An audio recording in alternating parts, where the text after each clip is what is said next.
السلام عليكم ورحمة الله وبركاته. بسم الله والصلاة والسلام على رسول الله. اللهم علمنا ما ينفعنا وانفعنا بما علمتنا وزدنا علما. We ask Allah subhanahu wa ta'ala to teach us beneficial knowledge.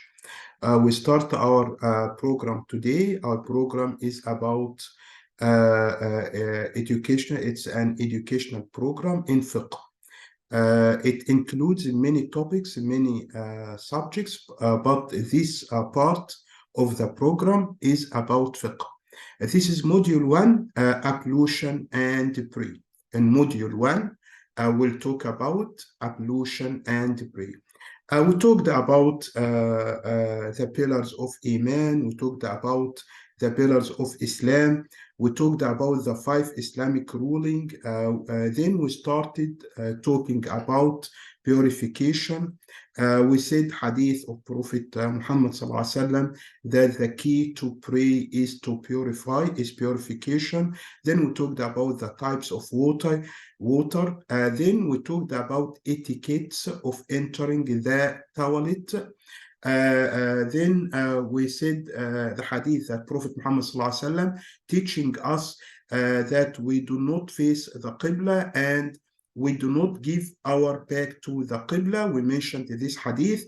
Then we talked about removing physical impurity. Then we talked there are 2 types of non-physical impurity. This is minor impurity. This is minor impurity, and there is major impurity. There is minor impurity and major impurity. Then we talked about wiping over the socks.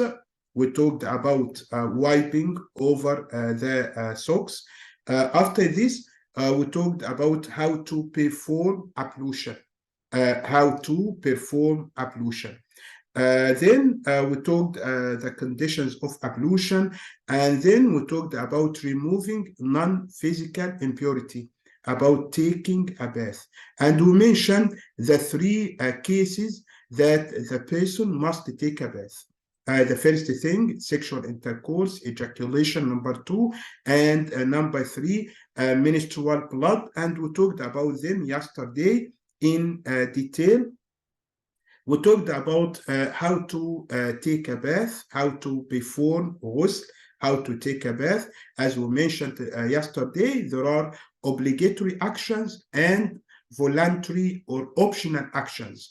So when the person, male or female, take a bath to remove non-physical impurity, the first thing is intention, to have intention in the heart. Then the person says Bismillah. Then the person washes a private part 3 times with left hand. Then the person washes his or her hand 3 times, then making ablution, then pouring water to the body, starting from up to down and from right to left. And then we talked about, especially, we talked about that there was a woman, she went to Prophet Muhammad and asked him how to take a bath after menstruation. So here hadith that there was a woman, her name is Asma, a woman from Ansar, the people who lived in Medina. They are called Ansar before immigration and after immigration. So the original people of Medina, they are called, these people are called Ansar. So Asma asked Prophet Muhammad how to wash herself after menstruation. So Prophet Muhammad told her that when any woman want to take a bath after menstruation, so this woman should use water and she add any good smell to the water, and then she rub vigorously her until she makes sure that the water touches the roots of the hair. Then she put water on her hair. After this, the woman takes a piece of cotton and she can add any good smell to this piece of cotton, and she can trace the blood. she can trace the blood, make sure that she became completely fresh. And there is here, as we mentioned before, that if the woman has braids, or if the woman has dreadlocks, if she doesn't want to undo her braids, there is no problem in this. So it's not necessary for the woman to undo.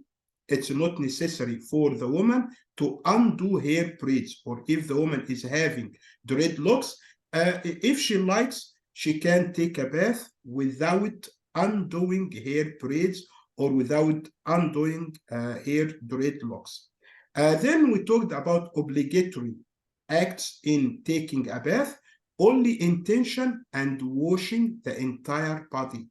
These are obligatory acts. So if the woman, for example, is very busy, she just go to the bathroom, she has intention in her heart, and she pour water to all her body, and she made sure, this is very important, she was sure that water touches all the body.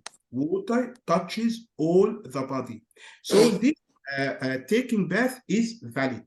This taking bath is valid. This ghusl is valid. But when the woman perform other optional actions, sunnah or recommended, like saying Bismillah, like having intention, washing hand 3 times, washing private part 3 times, using the cotton, the piece of cotton. When the woman is performing all this, these acts are optional. They are optional. The woman gets more reward when the woman is doing this. She gets more reward from Allah subhanahu wa ta'ala. But the obligatory actions or the obligatory acts, just intention and washing the entire body, making sure that water touches the entire body. Then we come to tayammum. We talked about tayammum and different cases of tayammum. And here we looked at these pictures. Tayammum is very easy. Just the person hit the ground with the 2 hands 1 time, then wiping the face 1 time, then wiping the back of right hand 1 time, then wiping the back of left hand 1 time. That's it. And the person stay performing, praying, performing everything until he or she finds water, until you find water. But when you find water, of course, you start using water. You start using water. Then there is Hadith of Prophet Muhammad. We say that it's the Sunnah of Prophet Muhammad.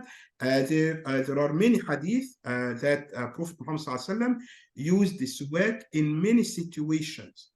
Prophet Muhammad ﷺ used the siwak in many situations.